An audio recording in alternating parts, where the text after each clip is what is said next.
On October 7, 2023, Hamas, a Palestinian militant group, launched a devastating surprise attack on Israel, killing over 1,200 people and taking 250 hostages.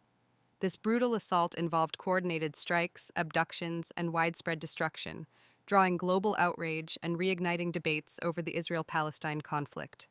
Fast forward to April 26, 2025, a strikingly similar act of terror unfolded in Pahalgam, Kashmir, India. Terrorists attacked this picturesque valley, killing 26 people, including civilians and security personnel. India swiftly pointed the finger at Pakistan-based terrorist outfits like Lashkar-e-Taiba, LET, and Jaish-e-Mohammed, JEM, accusing them of orchestrating the attack through cross-border infiltration. The Pahalgam attack echoed the savagery of Hamas's actions, spotlighting the persistent menace of terrorism that both India and Israel confront. These incidents serve as a grim reminder of the human cost of extremism and the urgent need for global cooperation against such threats. India and Israel have nurtured a robust partnership since establishing diplomatic ties in 1992, rooted in shared challenges of terrorism and a mutual commitment to defense and intelligence cooperation. Both nations view counterterrorism as a cornerstone of their security policies. India's stance on Kashmir parallels Israel's defense against external threats, fostering a deep sense of solidarity. In stark contrast, Pakistan enjoys unwavering support from Turkey, particularly on the Kashmir issue. Despite India's generous aid to Turkey during the 2023 earthquakes, Turkey consistently backs Pakistan, revealing a troubling pattern among some Muslim-majority nations. This allegiance often prioritizes religious ties over gratitude for humanitarian support, casting these countries as unreliable partners who turn against India's goodwill. Such dynamics underscore a betrayal of trust, amplifying India's diplomatic challenges in the region. Pakistan has a well-documented history of spreading misinformation to deflect blame and muddy the waters of international opinion. Following the Pahalgam attack, Pakistan denied any involvement, despite credible evidence of cross-border infiltration by LET and JEM operatives.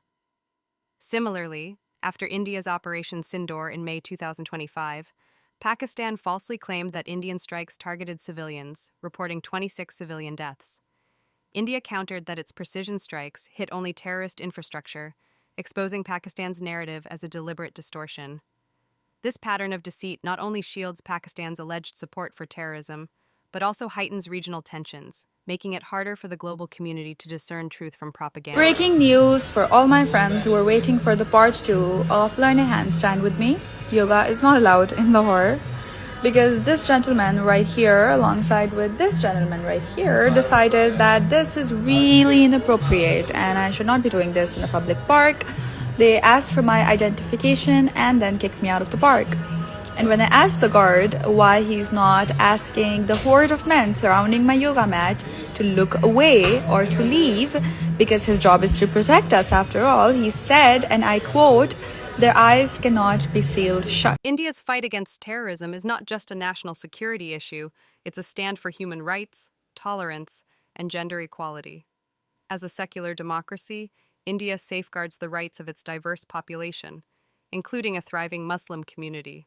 Leaders like Colonel Sophia Qureshi, a Muslim woman who briefed the nation on Operation Sindoor, exemplify India's commitment to inclusivity and empowerment. In contrast, Pakistan's record is bleak. Its Hindu minority faces forced conversions, and women endure systemic oppression. Supporting India means championing a society that uplifts all its citizens, regardless of gender or faith, against a regime that suppresses them. Every woman and every person who values equality should rally behind India's cause, as it represents a beacon of hope in a region shadowed by intolerance. On May 7, 2025, India launched Operation Sindoor, a meticulously planned operation targeting 9 terrorist camps in Pakistan and Pakistan-occupied Kashmir, POK. Using precision-guided strikes, India aimed to dismantle the infrastructure of groups like LET and JEM, which had been linked to attacks like Pahalgam. The operation was a direct response to escalating cross-border terrorism threatening Indian lives and stability. Pakistan claimed the strikes killed 26 civilians, but India maintained that only terrorist facilities were targeted, with no civilian casualties intended. Operation Sindoor was not an act of aggression, but a necessary defensive measure to neutralize imminent threats, reflecting India's resolve to protect its sovereignty and people. Pakistan's disregard for peace was evident even before Operation Sindoor.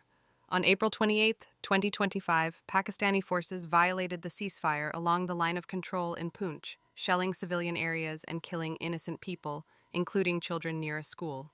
This unprovoked attack exposed Pakistan's willingness to target the defenseless. After Operation Sindoor, Pakistan retaliated with further shelling, claiming 3 more Indian civilian lives. In contrast, India's military actions during Operation Sindoor were surgical, confined to terrorist camps, and avoided civilian zones. Pakistan's repeated aggression, killing kids and families with open fire, stands in sharp relief to India's restraint, highlighting which nation truly values human life.